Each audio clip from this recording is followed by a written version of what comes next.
اليوم حاعمل 3 انواع كباب، المصري والعراقي والحلبي، وبشوف اي كباب فيهم في له نكهه احلى، وحختبرهم وحقول لكم الحقيقه وبدون مجامله. حنبدا بالكباب المصري. خبز محمص مصري، احط عليه شويه مويه، لحم بقري، بقدونس، بهارات مشكله وشويه دهن وملح وفلفل اسود، نحطه على جنب. والعراقي عباره عن لحم غنمي ودهن كثير، نحط البقدونس والسماق والدقيق والبصل وملح وفلفل اسود وبرضه نحطهم على جنب. والحلبي عباره عن لحم خروف، شويه دهن، ثوم وبصل وفلفل رومي وملح وفلفل اسود، واخر شيء فستق. وجاء وقت الحماس، طبطب ال3 انواع في الصينيه بالشكل ده، وقطعت العجينه حقسمها وزينها بالشكل ده. حندخلها على الفرن على الشوايه اعلى شيء لمده 20 دقيقه، وهذا الشكل النهائي. وكذا طلع معانا 3 انواع كباب اللي انا شايفه الاشكال جدا مختلفه، هذا العراقي وهذا المصري وهذا الحلبي. عندنا هنا طبق خلاص زيناه، وحناخذ قطعتين من كل نوع.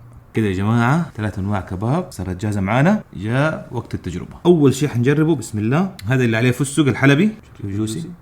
بسم الله. انا ما حقول رايي الين ادوقهم كلهم، ما اعرف انا. ندوق المصري كلهم جوسي ما شاء الله، طعم مختلف. الحين نروح على العراقي ولونه مره تحفه، مره مهري. يا جماعه كل واحد لون، كل واحد طعم مختلف. واو. هذا الحلبي، هذا المصري، هذا العراقي. الاول هو العراقي، والثاني الحلبي، والثالث المصري. بصراحه كلهم طعمين، بس هذه هي بصراحه ترتيب النكهات بالنسبه لي. وقولوا لي تحت في الكومنتات انتوا ايش رايكم، اي كباب فيهم يفوز اكثر.